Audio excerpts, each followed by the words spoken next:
Today I want to share with you guys how I teach reading.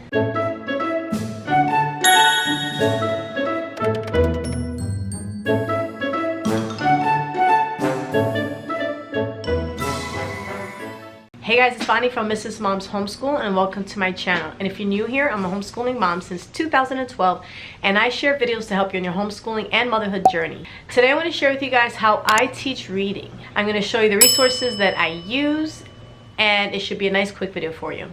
Before we begin, I want to just let you know that I do start at the age of about 4.5 when my child is showing readiness skills. I will start to introduce to them this book.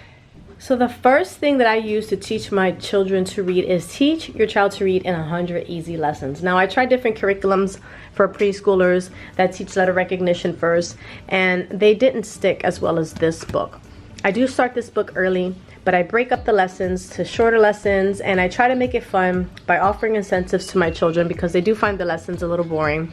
I also like to tickle them and make them laugh and do different things to help engage them. So this book starts out with basic letter sounds. The kids are not even learning the names of the letters until the end of the book, but they're learning different letter sounds.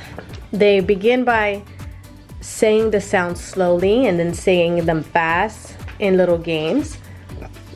And then they put the little sounds, the simple sounds together.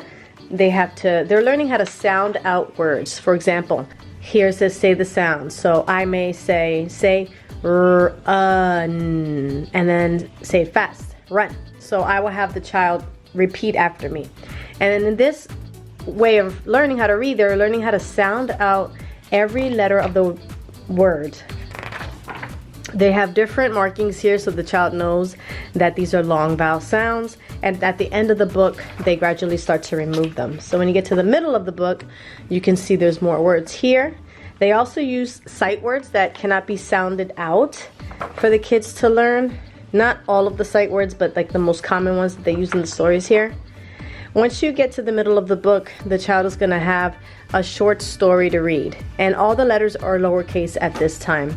And the letters that they are not supposed to say are really tiny. And there's always a picture and some questions, so you also have some reading comprehension going on here. It's actually picture comprehension, and then as you move on, you get questions within the story for reading comprehension. So by the end of the book, if you look at lesson 100, this is what they are reading. You'll see that all the marks are gone. There's letters at the end of each sentence or some of the sentences to ask the children so that they can understand what's going on in the story.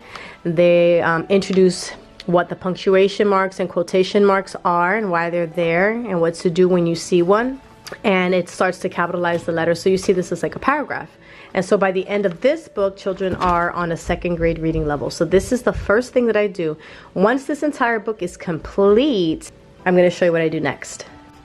I forgot to mention that they also have the child write the letters at the end of each lesson. They write their letter sounds, so they're practicing writing as well. So you don't even need a handwriting course if you're using this.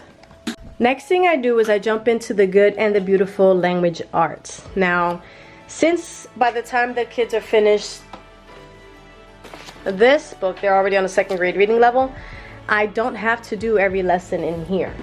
So sometimes while I'm teaching, at the end of Teach Your Child to Read at 100 Easy Lessons, I'll go in the good and the beautiful sight word ladders, and I will have the child read these words to me, their sight words, before reading a lesson in that book. You could also do it after. A lot of the words they're already going to know because they learned them in the book, but this just picks up the rest of the sight words that they're supposed to know by their age. You can also work on the little spelling words that the good and the beautiful has.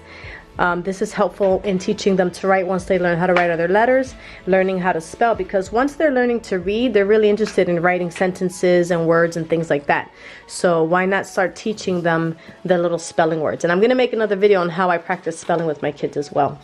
After I teach them the sight words, The Good and the Beautiful offers a huge stack of phonics cards. This is just a few.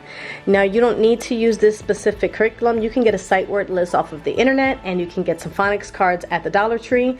And basically, you're just reiterating any sounds that they've learned and teaching them new sounds that they didn't learn yet in that book. So once they know how to read, and now they're learning the sounds and the sight words, they're going to be really good readers by the end of these lessons.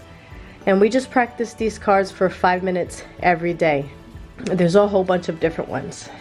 And then the final thing I do is I do use the Good and the Beautiful for the other lessons that book doesn't teach, such as B and D recognition, syllables, certain sounds that I feel like she may need to practice on, or the kids need to practice on, more on sentences. I circle the different lessons here that the book didn't touch on, because the Good and the Beautiful is a year above its grade level, if that makes any sense. And just to practice the different inflectional endings, things like that. And also like to do the writer's workshop with the kids. And so we kind of just skim through here on anything we didn't touch on. And that's that. Now, if you don't want to use a curriculum, you can always find, there's always like living books on nouns and verbs and things like that. You can just teach your kids with games on Pinterest, homophones and things like that. You can always just go online and see what curriculum are using to teach kids to read, and whatever that book didn't touch on, you can find fun lessons on Pinterest to teach them. So that, folks, is how I teach reading.